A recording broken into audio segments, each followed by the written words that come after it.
Hey, this is Corey from Trivium, and you're listening to Interview Under Fire. Bloody corpses, broken bones revealed.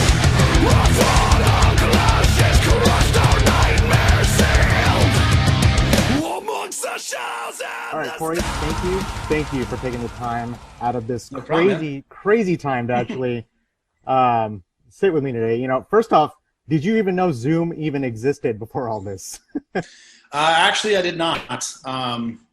I've never been it's like I've had iPhones for years, but I've never actually FaceTimed anybody. Like I don't even really call anybody on the phone. I'm mostly just like a texter because I'm always like, it's easier to like multitask. If you're doing something, you can still hold a conversation without having to put down what you're doing.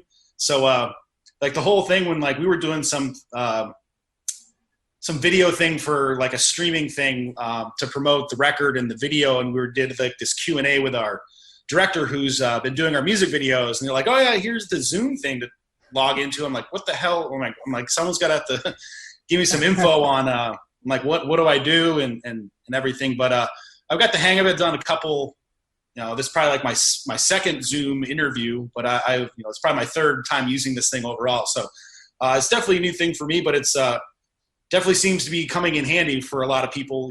I got a buddy of mine that I grew up with. He's a school teacher, so he's filled me in on having to video conference students from home and stuff, and how much of a pain in the ass it can be. But it's definitely helping people still be able to kind of be productive and work. For people that have the opportunity to be able to work from home and use the video chat as a tool to keep things moving. Yeah. I guess we're making history here doing all these Zoom interviews. One of my last guests was actually one of your buddies over at Fit for an Autopsy. So I interviewed Pat, and I asked him, we set everything up. I was like, hey, can you do Zoom? And he goes, what the fuck is Zoom? so we went back to doing Skype, and he's like, sorry, I'm it's better just to be old fashioned. So everyone's still like learning the whole process. But, during all this, how have you been? I know it's a big week for you guys. How have been things for you and your family and your bandmates, and how long have you guys been on lockdown? Everyone's good. Everyone's, home, healthy, safe. Everyone's families, is doing well. Paulo actually has, his, he's got his, dad's side of the family is all like in northern Italy and stuff. So they were going through the crazy storm of all that stuff that everyone's, heard about. But for us, luckily most of us, when we're off tour, we're all pretty much homebodies. Like, so I really haven't had to change much of my daily routine, because I would normally just stay home and do stuff around the house, because we're normally used to being gone a lot. So when we're home, we just kind of enjoy being at home. So that's all, easy. So nothing really crazy. It just kind of sucks sometimes when you just want to like, hey, I wish there was a concert to go to and get out of the house and socialize with friends and stuff. But so we've been handling it pretty well. We were just really looking forward to the upcoming tours and stuff, and now everything's just kind of up in the air with when it's safe to get people back together to be able to put on live entertainment and stuff. So that was the thing that probably is the most affected us, is promoting the record, because we had to do everything over the phone or the internet, and now it's also a lot of record stores, or just a lot of places or businesses are shut down, which includes places people could go to pick up the record. So we're kind of relying a lot more on people pre-ordering the record from our web store or over the internet to be able to get the record shipped to their door, instead of going out to stores, which is still with metal, it's like physical product is still a big portion of your sales. So we're kind of having to like maneuver around trying to figure out how we can still keep up sales and with everything shut down. So there's probably going to be a dip than what we probably normally would have sold the first week it comes out, but hopefully that just means when record stores and everything kind of goes back to normal. Like, we'll get a later resurgence in people being able to pick it up. But luckily we have, Spotify, Apple Music, and all those different streaming services that when the record comes out, people won't, we'll still have a way to, in some form, to enjoy and listen to the record. So we weren't too worried about, having to delay or postpone the release of the record, because, streaming can carry a lot of the weight that, physical sales not being able to be shipped because it's a non-essential item, according to a lot of people. So we're just kind of like, yep, just stream it and enjoy it. And, hopefully it entertains you through the crisis going around. And, we were kind of like, put, CD sales figures to the side, and we're just like, people need entertainment and content. So we had this record, and there was no way we were going to, tease people with singles and music videos and then just say, sorry, it's, coming out later, when everyone was getting all excited to be able to listen to the whole thing. So we were happy to just let it ride. Yeah, it's definitely not something you plan for. I mean, it's a pandemic of all things, and there's so many other protocols that, businesses, bands, artists can follow. But for a pandemic, it's like, it's not something you prepare for. And I actually did pre-order your album when it was first, announced, and I think it's gonna be up there. I can't wait to hear the final product of all this. Now, I know you're talking about being stuck at home, like all of us are. How are you keeping up with your guitar chops? Do you live in a place where you can, crank up and play? Is it like something you can do? Well, luckily, I'm a pretty big gearhead. With, you have over 70 guitars, right? Or is it higher than that now? It's probably higher than that, but oh man. But say like all the stuff, usually most of the gear I've used at some point in our career, so it's got a very sentimental value to it. Even if I don't play it, if it's just in the closet, it's like I know it's there. But I have like a bunch of cabs and heads and stuff. Like basically like my house is just like a gear storage, because it's like I use like most of my gear is like kind of semi home decor. It's like used as like furniture in a way.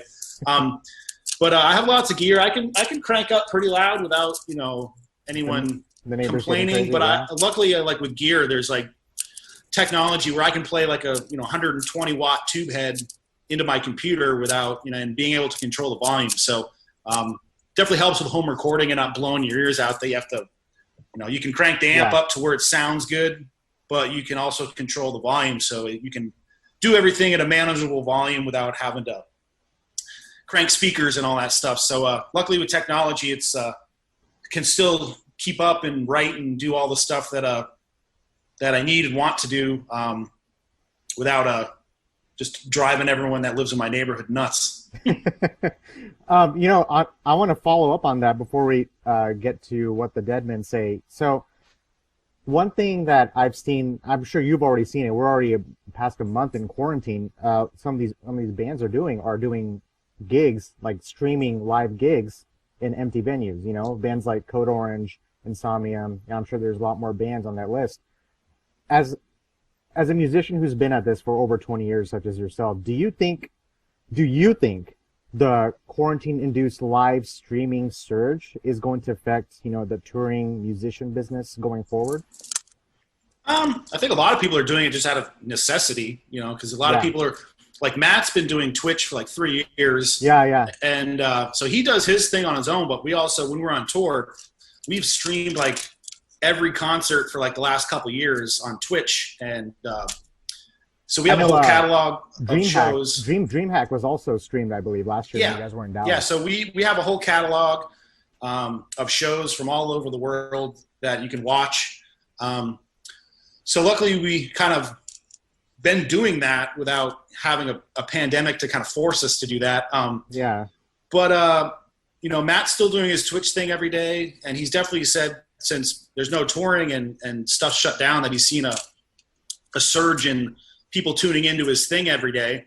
And he's also become Twitch's like music ambassador on the platform. So he's been getting a lot of other bands and individual musicians and stuff that he's been coaching and kind of teaching them how to set up their own Twitch channel and stuff. So he's been kind of like the go-to guy to kind of help people that want to get on the platform to kind of help them get their feet wet and kind of like show them the ropes of how to do it properly and efficiently and stuff. So he's been busy. He kept saying the other day that when everyone's saying like, oh, you're stuck in quarantine, he's like, I'm busier now than I've been in a long time with just like all the extra stuff he's kind of taken on. So he's been doing that. And, we kind of, even before everything started shutting down and all the stuff started happening, we weren't touring or supposed to start touring till, end of June. And the record comes out, this week, and we didn't have any shows. Usually we're on tour when the record comes out, but this time we weren't going to be. So we had all these plans about getting together and doing like some special Twitch performances on the day the record came out and all this kind of other stuff. And we were, the place we recorded it at Full Sail, we were talking with them of doing this big multimedia kind of live performance thing. But obviously, the band all living in, half the band living out of state of Florida, it kind of put a kind of kibosh on our plans of getting together to do a bunch of stuff. So we've kind of had to, I guess, kind of rearrange our ideas and come up with some stuff that we could pull off with, doing a lot of stuff with like Zoom chats and interactive Q&As with fans and stuff on different platforms. So we're kind of had to retool our release week schedule, but we have some stuff that for later on when we're able to get together and rehearse and stuff, of setting up some cameras in a rehearsal room and doing some special kind of performances of playing new songs and also playing some old Trivium songs that probably people, stuff that we don't even play live ever. So we might play some, dust off some of the deep cuts from the old records that you would normally see us play live. Bring out the covers. Inferno. Yeah, do some covers or something like that, stuff that's not on record that we've done. So we're trying to think of some cool ways that if we can't tour for a while, then there's still ways that the fans can at least get a taste in the experience of seeing us perform together and doing some fun stuff that we think our fans would really enjoy. So that'll come later on when we can safely fly from different parts of the country down here. So until then, we'll not really too much. If you want to see someone perform, you're going to go see Matt. He's always. What about you? Are you gonna join in and do some Twitch also as well?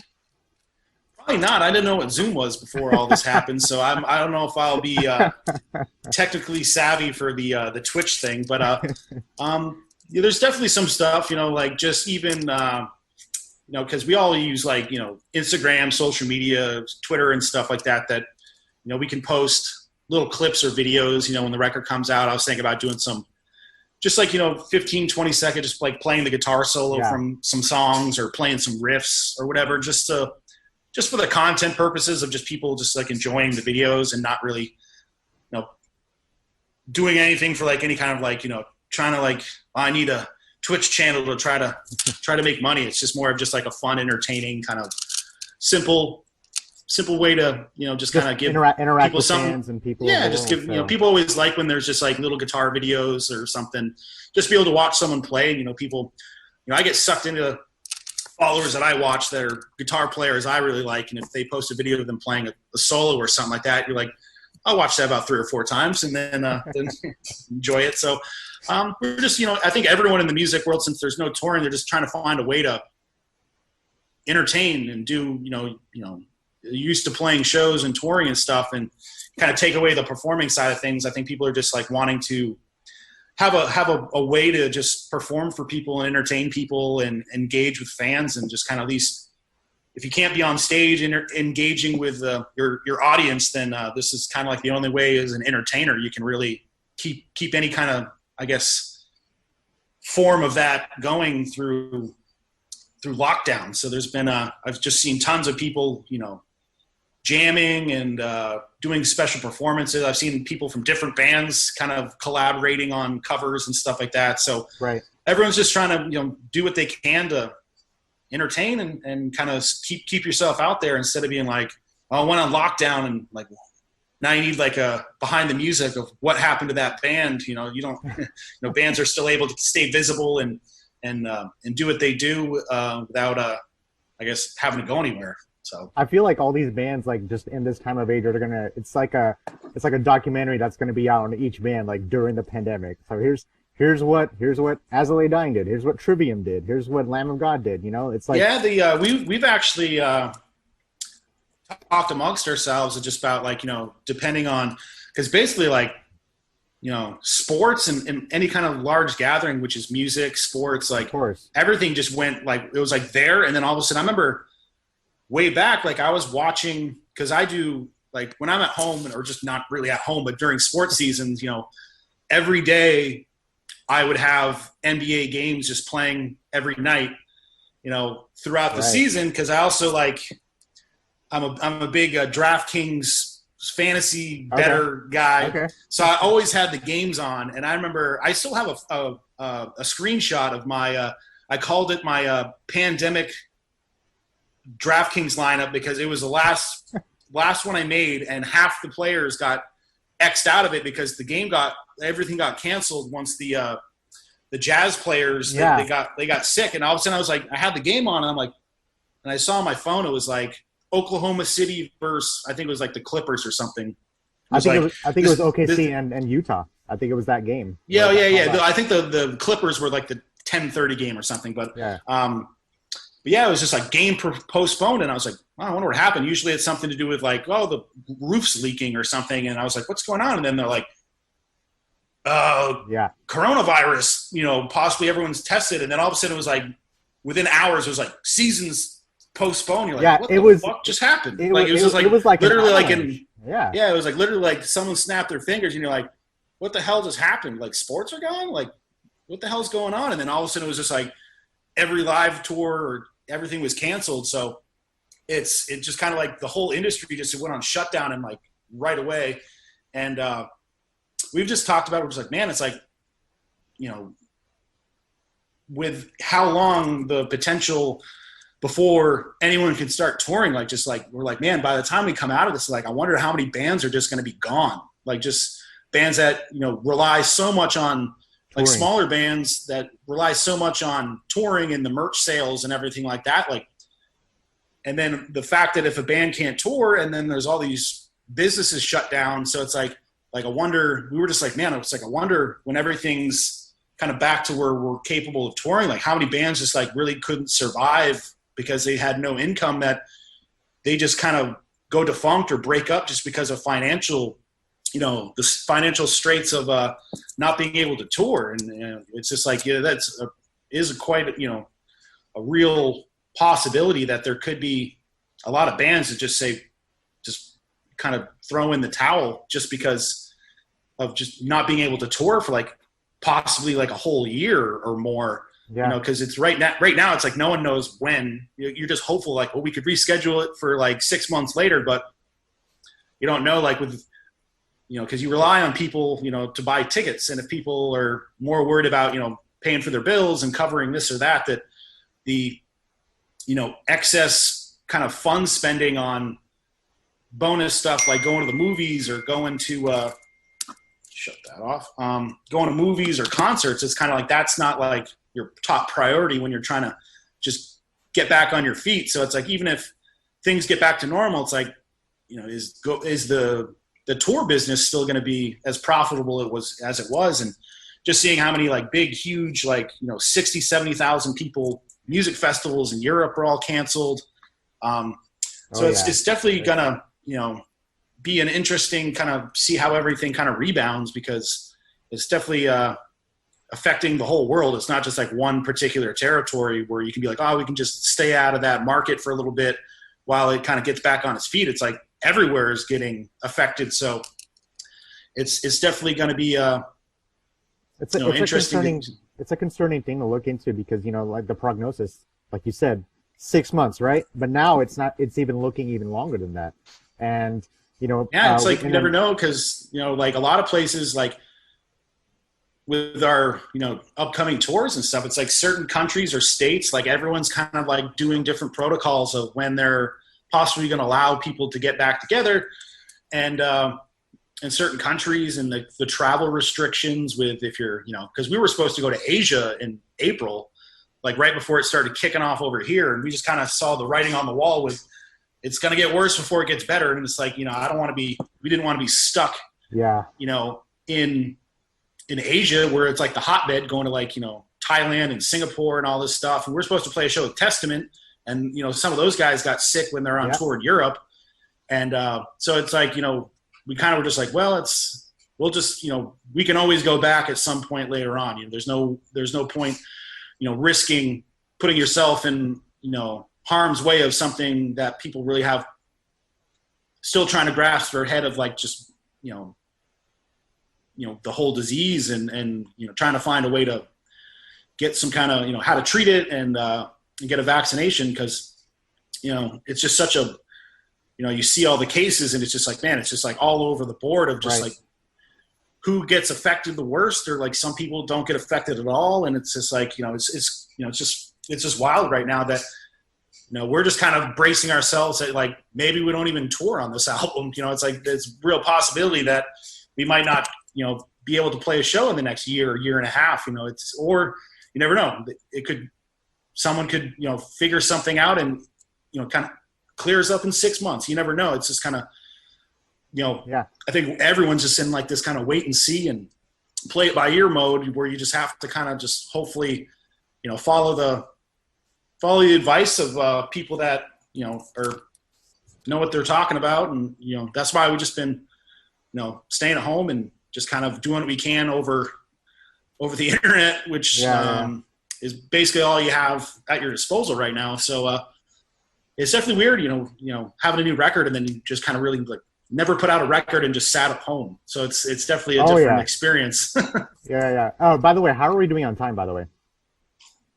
Oh, we're fine. Okay. So, man, there's just so much I want to follow up on that based on what you said. Because, you know, Lamb of God yesterday, they just announced their postponement of their release for their self-titled. So I don't know how that's affecting you guys. You guys are looking around, seeing what bands are doing this and that? Should we stay with our release? Should we just say anything? Should we, you know? Yeah, I think every band's got like, you know, Lamb of God, you know, they're on our management, same management as us. Right. They're on a different record label, so their record label might have a particular, you know, way of thinking of postponing it, because there is definitely with a lot of places shut down, like record stores are shut down, and then also like stuff like Amazon was like not fulfilling orders on stuff because they had such a high, you know, the demand for kind of the essential products. They have a different priority when it comes to getting shipments, and then they take care of those first, the essentials, instead of, you know, everything else comes later. Yeah, because they were saying that they for a little while there they were stopped shipping of vinyl and CDs altogether. So but, you know, once we kind of figured once we had new music out, like we had the Catastrophist out, and then What the Dead Men Say was coming out. Amazing. Once we knew that, you know, kind of like we already had the ball rolling, the record label already had the vinyl and the CDs, everything printed in their warehouse, ready to ship, that we're like, all right, if we were at the position where we had the release date, but then we weren't able to get anything made, that might have been an issue with pushing it because we didn't have any product to sell on the release date. But since we already had everything kind of ready to go and printed, and we had the product, you know, ready to ship out at the time it needed to ship out, that we were like, people have already heard the music. They're getting excited for a new record, that it's like, and people are dying for, you know, content, entertainment, any kind of thing that they can, you know, just latch on to get through this time. Yeah, get at home. So we're like, it's like, you know, we probably will, you know, there probably be an effect on, you know, the overall record sales. You know, it's like if everything was normal, probably would, you know, sell more copies the first week than we would now, just because like stores are closed, people can't go out and buy the record, or it might not ship on time. But, you know, we would rather, you know, just, you know, we're just like, who cares about album sales right now? People just want entertainment and content more than ever. So we're more than happy to, you know, there's streaming. So it's like, there's definitely a way that if you can't get out and buy a CD, you know, the day it comes out, there's still ways you can enjoy and listen to the record. So that's all we really care about right now. And, you know, later when things kind of clear up, you know, people can always go out and pick up a CD version of it later on, because it's not going anywhere. So, we just wanted to kind of be like their quarantine soundtrack, just kind of I'm sure a couple years from now, people will be like, oh, quarantine. Like, I remember the Trivium record. I was listening to that a lot during lockdown. So, we were, just wanted to get that out. And so many bands either postponing or delaying record releases. We're like, might as well just just drop it. Because I'm sure now it's like after putting out 3 songs and people getting really excited, if we're like, nah, we're gonna release it later on, they'd just be like, oh, fuck you. It's like I was waiting for the record. So we just want to get it out there and just people enjoy it, just because we've been waiting. I don't want to wait any longer for people to be able to listen to it, because we made it last year, and we're just really excited for people to listen to the record. So it's like, I think we would be even kind of bummed if the label was like, we're going to delay it a couple months. We're like, we've been waiting months already to get it out. So hopefully, on Friday it's gonna be a fun day. No, it will. Just amongst all this just confusion and and just a lot of struggles going on. I mean, it's a nice break from all that, and bands like yourselves, other bands too, during this time when they release new records, some of them are sticking to the schedule. And I understand if they have to delay certain releases, that they got to do what they got to do. Speaking on that new record, so you guys are working with Josh Wilbur again, is that correct? Yep. Is this the 3rd straight album that you worked with him, or did you work? Yeah, this is the 2nd one that we've actually done the whole process with, and then Silence in the Snow was the first record where he just mixed it. Okay. But this is our 3rd record where we've worked with him in either limited, just mixing, or the whole thing. And we kind of found our guy that we really like working with, that fits really well with our kind of group dynamic, and we just work really well together. So, after we did The Sin in the Sentence, we were just like, we were like, even before we finished recording the record, we're like, we got to do the next one with you. And then after we do this one, it's like, well, we got to do the next one with you as well. So it's like, I think we just found kind of the way we work as a band. And then when he comes into the process, it just fits really well.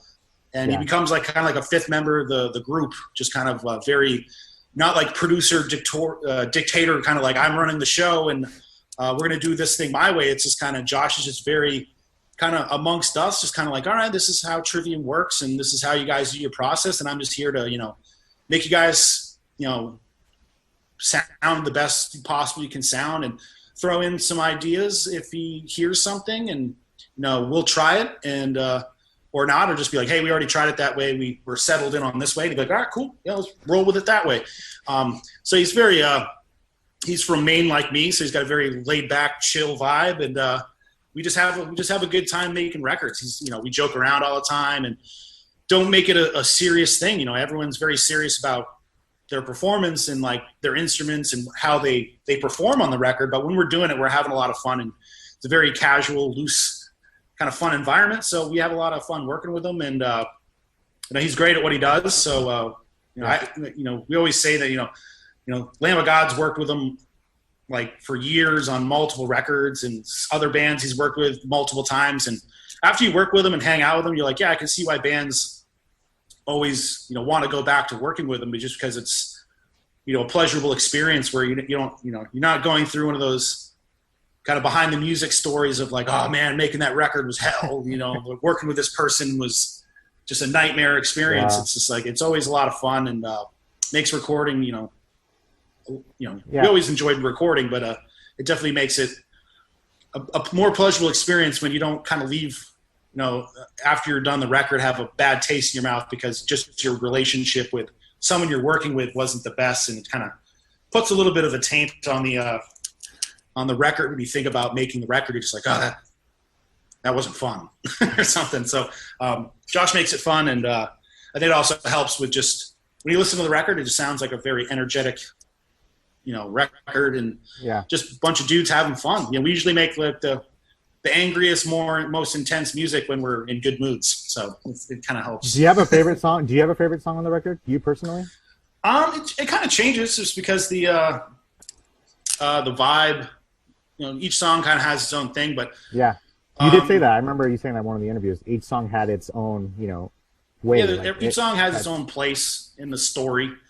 So to say, it's but I always loved Amongst the Shadows and the Stones, when it was definitely one of my songs that I brought to the table, and I was really kind of excited about the potential of that song, and the guys helped me take the kind of basic idea of what the original demo had, and we kind of flipped some things around and added some stuff, and I just really love the whole energy of the song, and obviously like the other guys, everyone in the band, like we're always collaborating on our songs together, and each person has different ways of thinking, so you kind of take a song that I did, or Paula wrote a song, and then Matt has an idea. It's something like, oh, something really cool, but it's like something I wouldn't personally have thought of because I'm kind of thinking it this way.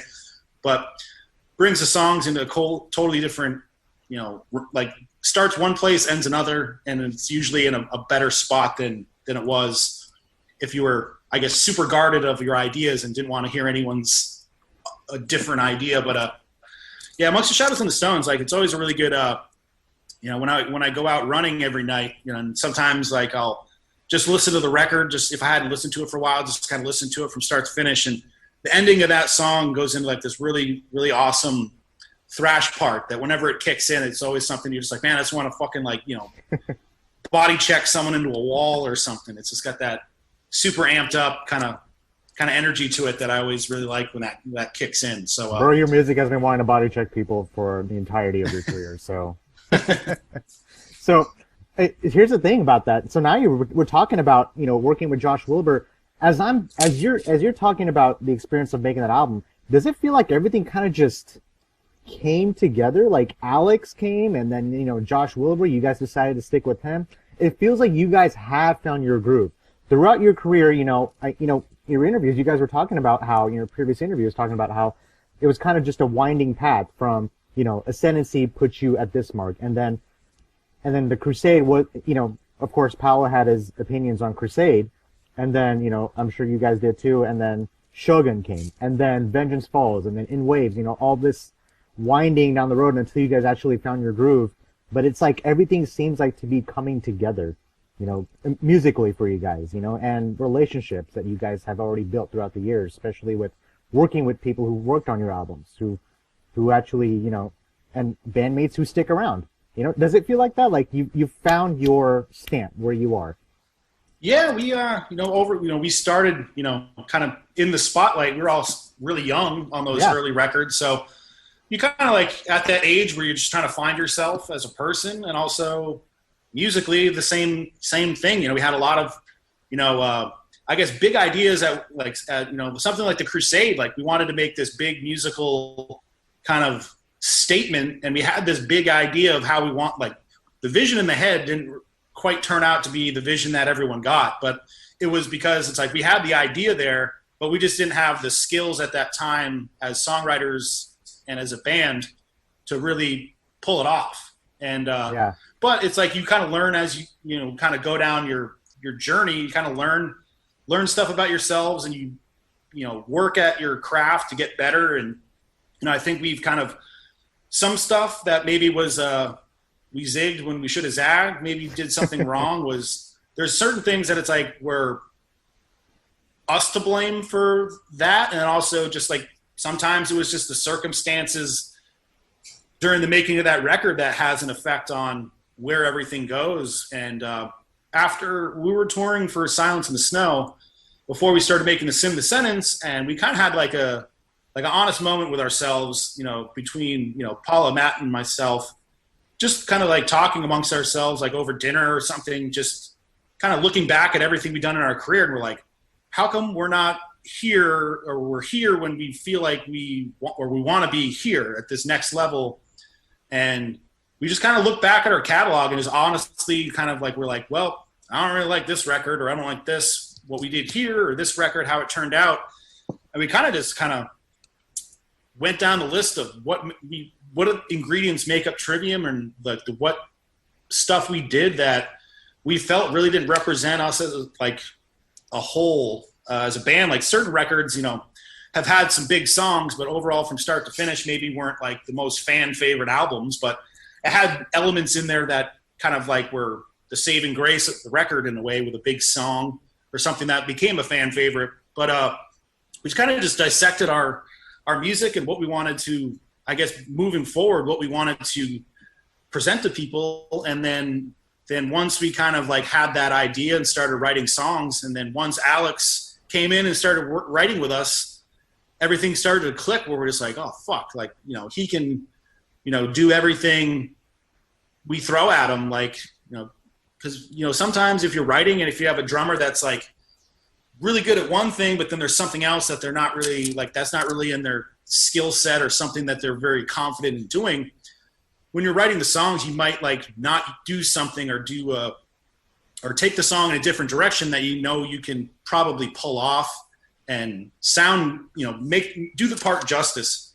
And when Alex came in and he was just playing everything from groove and rock beats to these crazy blast beats and, you know, all this crazy stuff, we're just like, all right, you know, there's no restraints, you know, we can just let it rip, and whatever we think of, and if you think it's cool, let's fucking roll with it. And that's where you get from Silence in the Snow to Sin in the Sentence, where you get, you know, like the title track, Beyond Oblivion, Thrown in the Fire, Sever the Hand. You get all this like high octane Trivium, crazy drums, intense songs, because we knew we could write them and pull them off, and it would, you know, we could, you know, it would be presentable to people.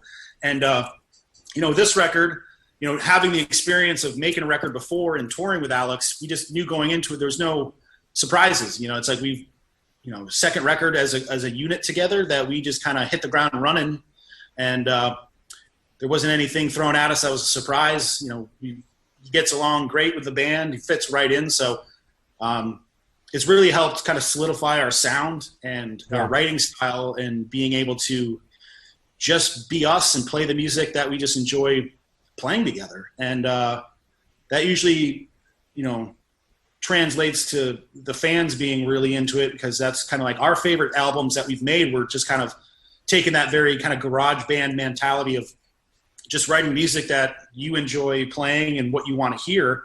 And that seems to be our working formula that's, I think, you know, now that you say we like kind of found our groove and our sound, I think it's just from years of trying different things and kind of being all over the map that we kind of, after the Sin in the Sentence, we were like, well, we can't make another left turn this far in our career. We need to just kind of solidify what our band is, and just kind of took the foundation of the Sin in the Sentence and just wanted to build off of it, and just write some ripping, you know, catchy metal tunes. And I feel like we were able to accomplish that, and really happy with it. And it seems like so far the fans are embracing it as well. So we're excited to get this motherfucker out.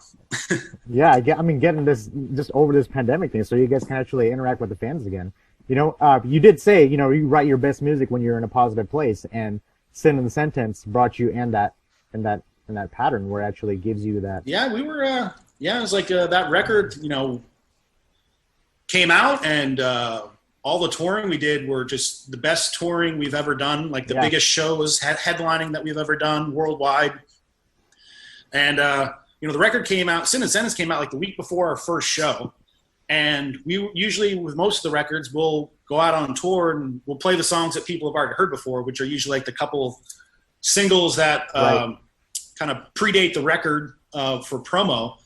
We got out on the tour and we were playing like 3 songs, and people were like, how come you're not playing more new songs? We're like, well, that's not what you're used to hearing. You know, it's like especially right off the bat, like people wanted to hear so much songs from the new record that eventually we were playing like about over half the album live in like our set, and people were just going off for all the new stuff just as much as, you know, even more so than some of the old songs. So it's like it definitely connected with a lot of people, that we were really, really happy with that, you know, writing these songs for this record, it was just like, all right, let's just have fun and write some new songs. And now that people are really excited about this, you know, since we've been stuck at home and there's no tour plans, you know, we've already been throwing around new song ideas and writing, and you know, because we're like, hey, if we can't tour, might as well, you know, write some new tunes and get started on, you know, eventually what, you know, could be album 10 in the sooner. You know, it was like 3 years between these 2 records that you know, I think we'll get around to dropping another one sooner than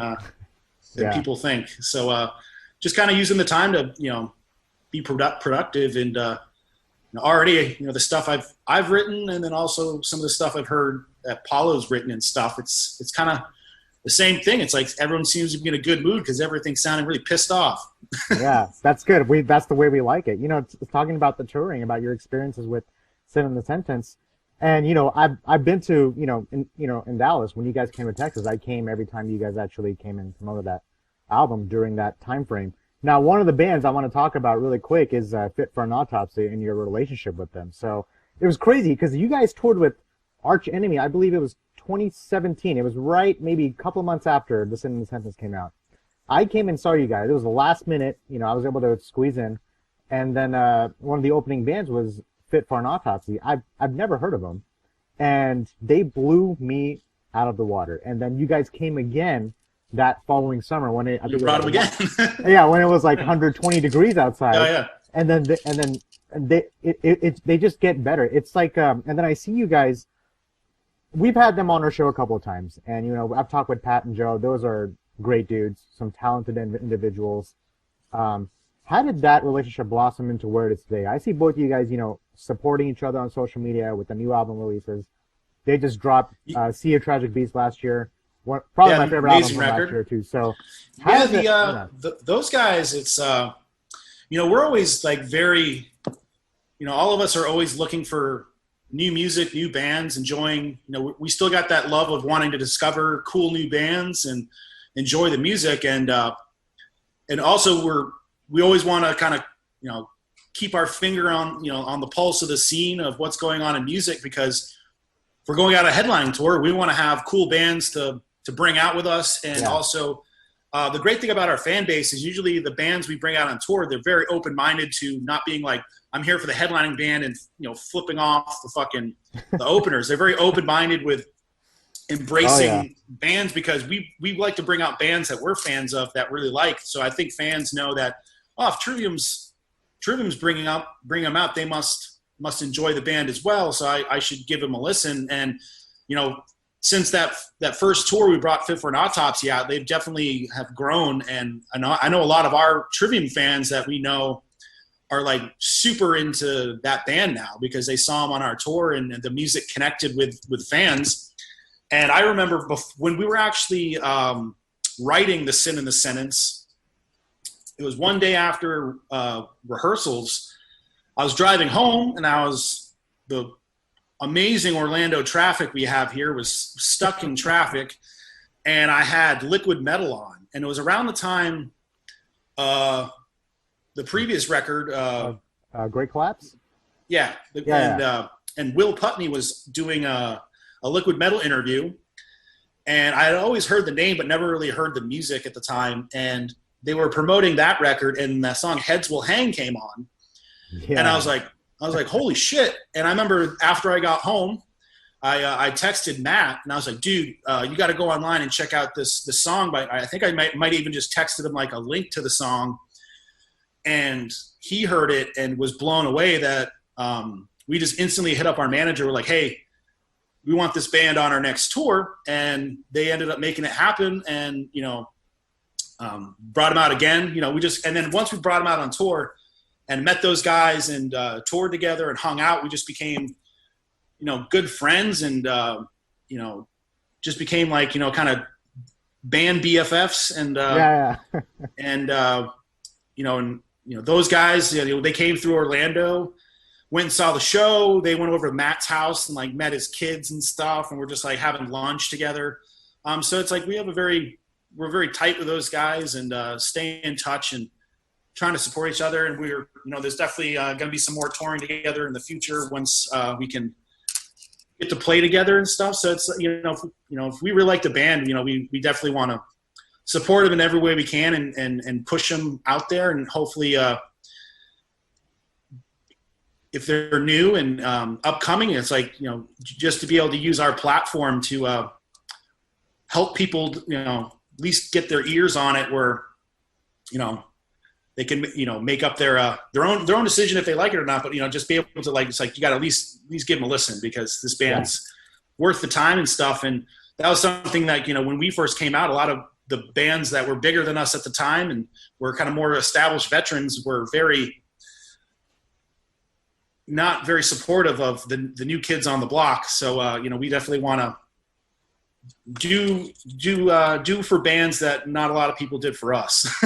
I mean, case in point, I mean, look at me. I mean, if it wasn't for you guys, I wouldn't have never got Pat on the show a couple of times, and Fit for an Autopsy wouldn't have been one of my top favorite bands of all time, and now they are, because, growing up with bands like you and supporting artists who actually could use, that extra I've discovered bands, going, when I was a teenager, I'd go like, oh, this band's playing a show, and then I wouldn't really know any of the opening bands, and I'd see the opening band live and be like, oh fuck, like that band rules. And then I'd go buy all the CDs and shit, and it was just from going to a concert and being there on time for the openers that you can kind of stumble upon, a gem of a band that you maybe wouldn't have given a listen to. Maybe the name was weird to you or something, you thought the band was something else than it was. But and I think it's really cool, because we did a European tour. We brought Power Trip out with us, and fans were going off for that.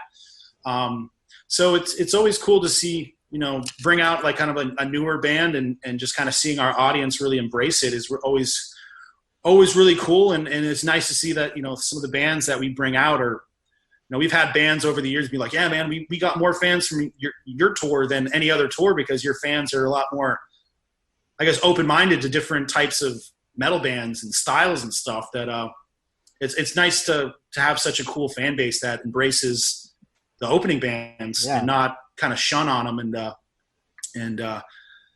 Fit for an Autopsy is a headlining band, and they're kicking ass. They're a great band, hardworking dudes, very humble, nice guys. And, that makes it even easier to root for them and support them when they're such, awesome people. So, we definitely, if there's a chance to play shows together, it's definitely a combination that seems to really work well. We have some, we do have plans, and they're a part of it, for future touring that hasn't been announced, but now with everything going on, who knows when it's going to happen. But it's a really cool thing that, I wish I could talk more about, but it's, the Trivium Fit for an Autopsy combo is not done yet. so here's the thing. So I'm not going to say anything, obviously. So Pat sends you all the love, by the way. So he and in my last podcast talking to him, we talked about 15 minutes about you guys and how the bond with you guys just grow. I just love that. I hope you guys keep it going. I hope. So this is me saying, I want to see what your reaction is when I say this. You guys just released a new album, and Fit for an Autopsy just released a new album. So I was telling Pat, man, it'd be great if you guys come together for a amazing tour or something like that in the near future. And Pat was like, I can't say anything. It was something that he was talking about early next year happening, but he didn't say anything. But, just putting that out there. You guys both have albums out, and both albums I'm sure will be insane headbangers, like some of the best albums I've heard in recent years. So yeah, there's definitely, because obviously with a new record coming out, there's, obviously lots of tour plans that have, been in the works for a while for promoting the record. And we're really excited about, as I said before, really excited about touring, because we had the Megadeth, Lamb of God, and Flames Trivium thing for a couple months. And then there was some really cool stuff for next year, really big touring for next year, that was going to blow people's minds. And we were, because we obviously being buddies with the Fit dudes and talking to them, and I think they sent Matt the new record before it came out, and stuff, check out our new record. And we just been, when the record came out, we were fanboying online to get people to pick it up and everything. And we just knew when our new tour, that was one of the first things was we got to get Fit on this tour. They would literally fit awesome on the bill. So when that tour does happen, it's gonna be a crusher, and we're just happy that they're gonna be a part of it, because it's definitely for the part of the world that the tour is gonna be in. It's definitely gonna be our biggest headlining tour we've ever taken upon in that area of the world. So we'll hopefully, whenever it happens, it's going to be cool. So looking forward to being on tour with those guys again and at some point, and just happy for their success and that we could be some form of help in getting their music out to people that obviously are really digging it. So yeah, it's always cool to see your boys succeed. So hopefully, so usually I do these interviews in person. So hopefully, when you guys come back, I'm gonna do like a collaboration interview with you and Pat, just BFFs in person. Like see how that goes. He would love that. I know he would. So before we finish up, so I did this with Pat. Before we finish up, this is gonna be the last one. So I know you don't write lyrics anymore. I don't know if you have lately. I know Paolo joined in later with the latest albums, joining Matt in terms of. I only did lyrics for. I did a couple songs on Shogun. Okay. Like, just a little bit, like Insurrection. That's my personal favorite. Yeah. That's actually my personal favorite. And I think I might have did like some lyrics for the bonus track Upon the Shores. I think I did. Like I do a little bit of it, and then Matt would finish it off because I wasn't like so good into it. And then recently, in the last 2 records, I just have come up with song titles, and then the closest thing to lyrics is my original demo. I had the scream break of Amongst the Shadows and the Stones I came up with. So that was like, oh, nice. Okay. So the title, and lucky enough, like with Paulo, like I put titles and come up with titles on my demos. And then usually that sparks some kind of idea for Paulo to write, lyrics for, like Beyond Oblivion. Like I had the title for that. And the title gave him an idea of where to take the lyrics and stuff. So he's done that on the songs I did on this new record, where at least I brought the title, and then any kind of way I can help inspire some idea, even if it's just the title, it might, give whoever writes the lyrics a little spark, instead of starting from scratch. Maybe the title can spark an idea of where to take a song. So that's my extent of the lyric side of things, and just let Matt and Paulo kind of do their thing with that. So do you know the lyrics at the top of your head if I were to name them out? Maybe. Yeah. Okay, let's try it, because I'm just gonna read a lyric. You tell me what song it is, okay? I'm gonna. It's okay. I'm gonna try to go easy.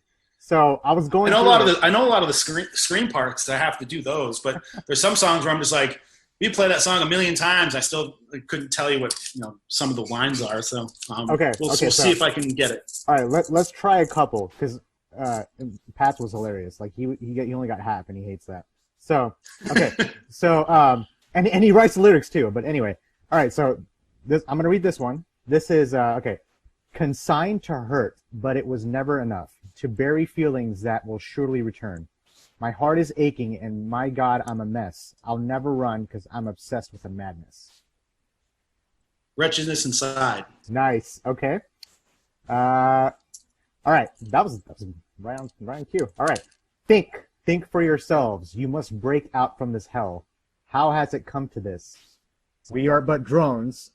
Silenced, let 'em miss. I think I gave that one away. Blind Leading the Blind? Nice. Okay. And this is my favorite song off of this record. I want to ruin the rapist, punish the criminal, violate the abuser, and the murderer. Love that line. Villainy Thrives. Yeah. See, man, you got this. All right. Okay, so I have to like literally like when I hear the words, I have to like sing it like the way it's actually on the song to kind of be like, oh yeah, that's that song. Okay.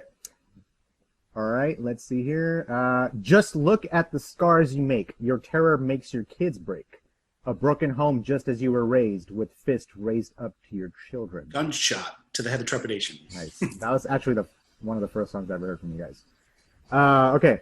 Give me spark to light the world. Up in flames, reignite. A changing to better times. End this now. I'm throwing it way back. Oh, no. You got this.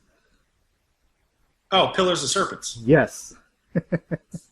Okay. Let's see. I think we're going through the entire discography. Okay. All bear witness to a great form. Evolution is complete. A breath that turns into clouds, producing rain or fire. Watch the world move according to each desire. Becoming the Dragon. Yeah, you're good, dude. All right. Now, this is my favorite song. I think this is my favorite Trivium song ever. Within struggle amidst horror, inside conflict, visceral war. Make a stand here, vanquish all fear. Don't hesitate. Eradicate. Fuck. I was trying to picture him with the. How did it start off again? Within struggle, amidst horror, inside conflict, visceral war. Make a stand here. Torn between Cylinder Kernels. Yeah. Such a great song. I never get tired of the opening and closing riff. It's a masterpiece. All right. I dig a hole through what's left of my world, searching for something more. I turn it inwards. I'm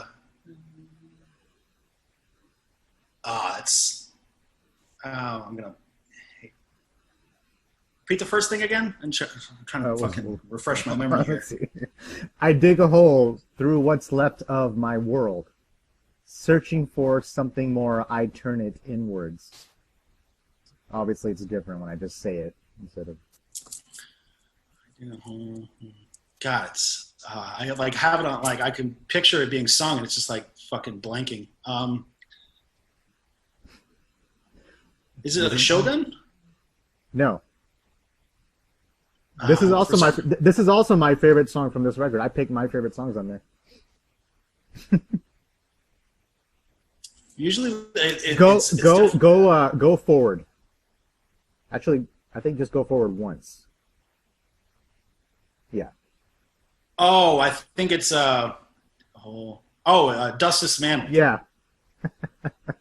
It's usually like the harder ones are something like, I know it's familiar because we played it live before, but we haven't played that one in a long time. All right, so I'm Corey. just kind of like, I'll give you that one. I'll give you that one. Okay, this one you should get. The harder we fight, the faster we fall. Stab in the back.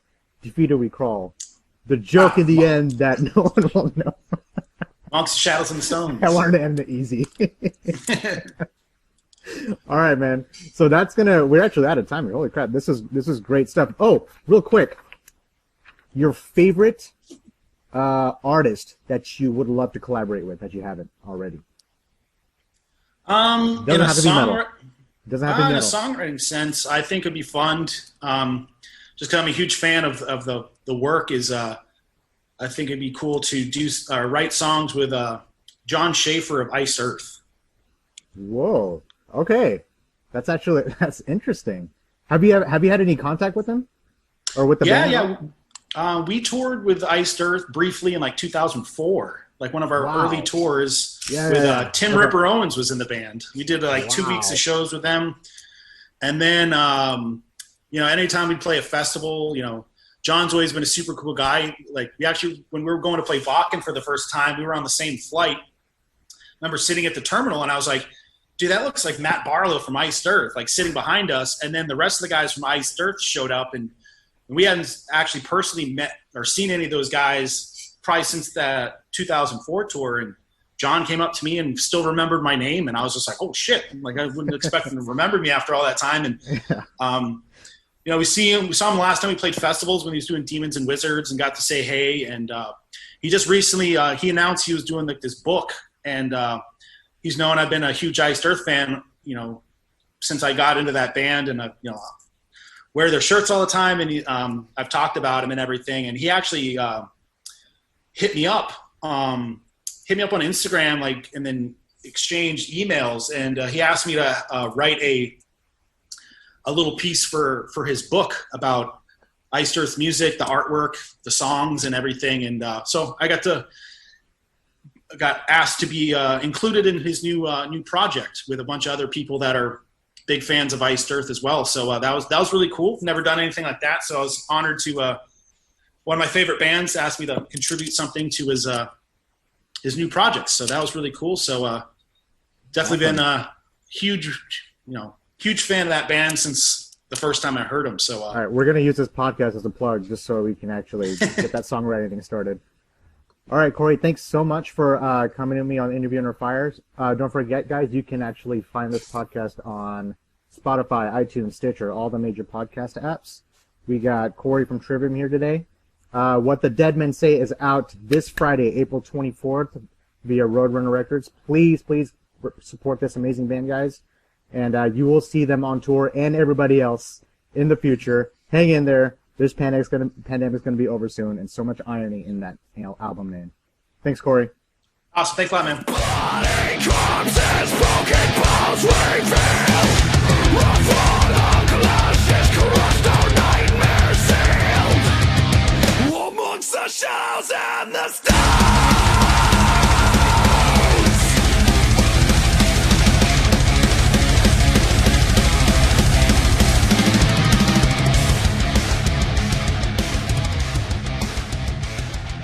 Hey guys, thanks for listening to Interview Under Fire podcast. If you guys liked what you heard, please subscribe and share our channel. And please leave a 5-star review, as that helps us tremendously. And also, if you guys have any questions or comments, you can find us at Interview Under Fire at Facebook or at Instagram. Or you can write us directly at schwag@interviewunderfire.com. That's SCHWAG at interviewunderfire.com. Or Rezablade. That's REZABLADE at interviewunderfire.